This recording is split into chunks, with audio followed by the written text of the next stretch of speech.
the difference in market size in a global sport will become much less relevant. And that will help too, truly have 30 teams, but truly put 30 teams in a position to all compete for championships. I need to start right here before I break down the conference finals of this year, East-West 2024-25 NBA season. This is Adam Silver's dream, what he wanted, and I'm not even mad at it. When you look at the teams who are involved, the New York Knicks, and putting them aside, Oklahoma City Thunder, they haven't won a championship since they were formerly the Seattle Supersonics in 1979. You have the Minnesota Timberwolves, they haven't won a championship. The Indiana Pacers, they haven't won a championship. Those three teams that I mentioned, again, aside from New York, they are small market teams. In the clip you heard, those are sentiments that Adam Silver has repeatedly said multiple times in press conferences. He really wants every NBA fan base of any team to feel like they can win a championship. This is why the second apron was introduced in the NBA, and it seemed like the Boston Celtics right now are in a lot of trouble, because if they go past that threshold, which they may have already, I gotta really double check, then they're gonna face future restrictions such as not being able to trade certain draft picks down the line. They're stuck with them. They won't be able to use multiple players in order to match up contracts and trades, basically trying to prevent other NBA teams from having leverage over another NBA team due to them having more financial room to sign players and get the better talent. Now, one could say that, hey, if you have the money, you should be able to spend and get what you want for the best player available. I'm just saying this is what the league has kind of turned into right now. It's a unique group. Obviously, when contracts come, these kind of things change where you can't keep all this depth and talent. But to their credit, the way they put the team together, to me, feels like a winning formula. That was the Nuggets head coach after their Game 7 loss to the OKC Thunder. He was talking about how well the team was constructed despite contractual issues that they're probably going to run into. I could keep going in on this topic and really go in depth. I do, however, want to talk about these conference finals, and I'm going to start with the team we just heard, the Thunder, facing the Minnesota Timberwolves. Then I'll get into the Celtics versus the Knicks. Right off the rip, let's go through the starting lineup. Julius Randle, Chet Holmgren at the power forward position. These are both hybrid guys at the four. They could play on the perimeter, though Julius Randle is better at ball handling and creating his own shot. I think Chet Holmgren is the better defender. It'll be interesting when Julius kind of puts his head down and aggressively attacks the basket, how that's going to go well against a guy like Chet who likes to rim protect better than he can play on the perimeter with his defense. Not to say that he can't do that or he's bad. I just think his bread and butter when it comes to defense is more so around the paint and blocking shots. But I'll edge this matchup to Julius Randle. Isaiah Hartenstein and Rudy Gobert at the center position. I think they both kind of cancel each other out, especially because when one is on offense, the other is probably going to ignore them defensively, since they both aren't known as offensive weapons. So that's just a toss-up to me that could go either way. Jaden McDaniels versus Jalen Williams at the small forward position. Let me say this, both of these guys can lock each other up.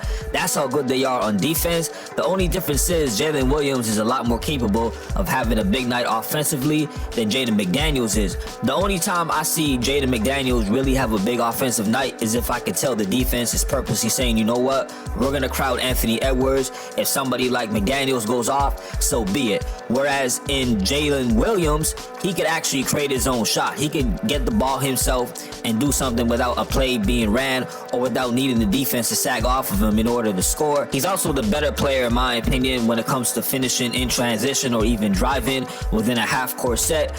I'm giving this one to Jalen Williams. I left the backcourt for last because I had to make this point. I love how the Minnesota Timberwolves don't try to force Anthony Edwards to play the point guard position. They have him at his natural position, which is a shooting guard. When I see somebody like gilgeous-Alexander, in my opinion, he's not a point guard. That is a shooting guard. Same thing with Steph Curry. I know that could maybe be a little bit controversial to some people, like, what? No, they play the point guard really amazing. That's who they are. They ball handle. I'm just saying, when it comes to these two teams, top 5 defensive teams in points allowed for the regular season that just passed, a lot of people underestimate how good it is to have a natural point guard out there with someone who's also a natural scorer. Whereas Anthony Edwards, you heard him complain about not really understanding the double team sometimes or what they're doing against them. That's where you have the ball and you give it to a guy like Mike Conley, and then you let him help you out in order to get you in better positions to score. Not to say that Gilgeous-Alexander can't do that, But again, I'm going to mention, when you're facing a top 5 defensive team and you're just constantly handling the ball, there's going to be a lot of pressure on you to do something, not only to score, but to assist, play make. You're asking a lot out of that player, in my opinion. So gilgeous-Alexander playing point guard against Mike Conley, yeah, he would obviously win that matchup. And then if you look at the shooting guard, Lou Dort, Anthony Edwards, though Lou Dort is a really great defender, you obviously give that to Anthony Edwards. But that point guard scenario that I'm bringing up, I think you're going to see it play out in this series. Finally, when it comes to the benches of both teams, I edge it to the Timberwolves. This is also why I'm going to say that they're going to win this series.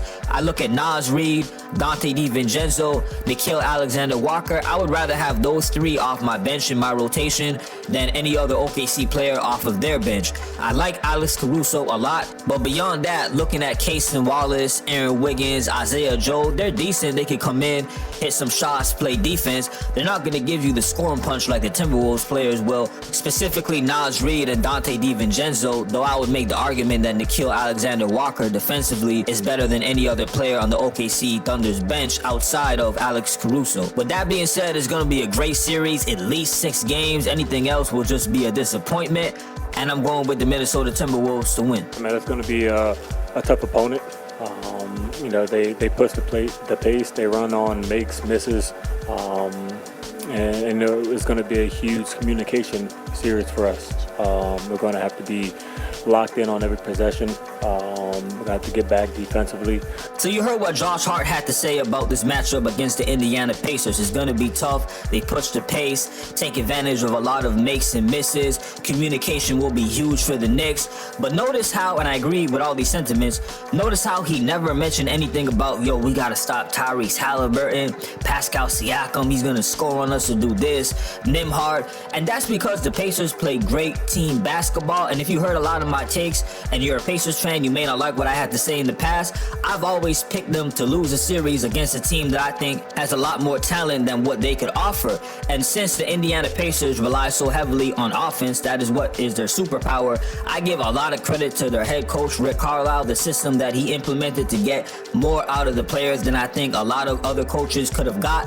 And Tyrese Halliburton being the point guard, a true fundamental point guard in my opinion, running that offense. Now before I really get into the Knicks and Pacers series, let me focus on the Pacers more and give them their flowers. What you see on the screen are plays where they were really picking on Brook Lopez in their first round matchup against the Bucks. I'm showing these clips because I was looking at the Bucks on defense that series and wondering, what are they doing? They look lost, and every single time they had an advantage, like taking Brook Lopez in some plays like a pick and roll, they just attacked them and killed them. This is what I think Josh Hart meant in terms of communication is going to be key against a team like this. With that being said, let's take this back to last year when the Knicks and the Pacers met in the semifinals, and the Knicks lost in 7 games, which I thought was admirable because they had a lot of injuries. I'm going to read you their starting lineup of that Game 7 that they lost. It was OG Anunoby, who played 5 minutes in that game because he was dealing with injuries. He missed some games during that series. Julius Randle was out with injuries as well. This was obviously before they traded him to get Karl Anthony Towns, but continuing on, Isaiah Hartenstein, Jalen Brunson, Josh Hart, and Donte DiVincenzo. And then they had like Achua off of the bench.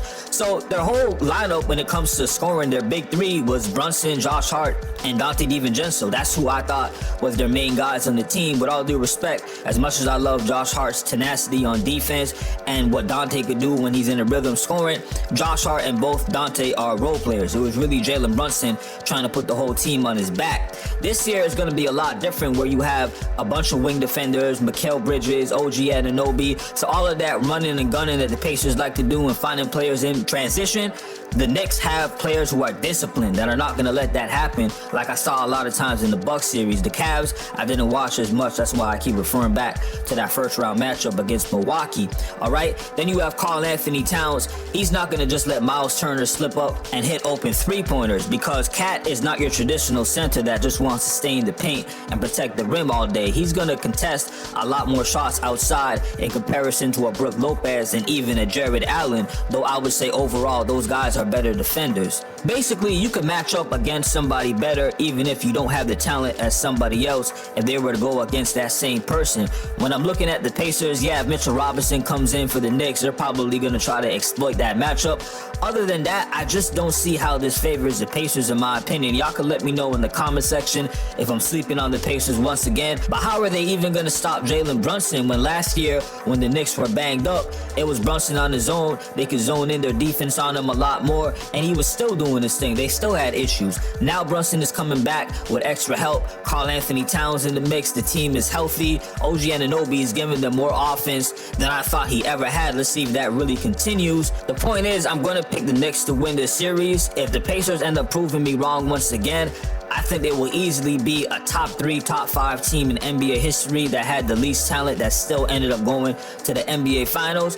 And I'll tip my hat once again to Rick Carlisle, their whole coaching philosophy and system, and the head of the Snake, Tyrese Halliburton. This is where I'm going to end things off in this video. Like, share, and subscribe. Please hit me up in the comment section. I would love to know your opinion on things. Like, for instance, the first part of the video with Adam Silver, the cap space, small market teams leading up to these conference finals for the 2024-25 NBA season. Let me also know what you think of the Knicks versus the Pacers, that series, what I had to say, and as well as the OKC Thunder versus the Minnesota Timberwolves. And as always, salute for listening. Peace.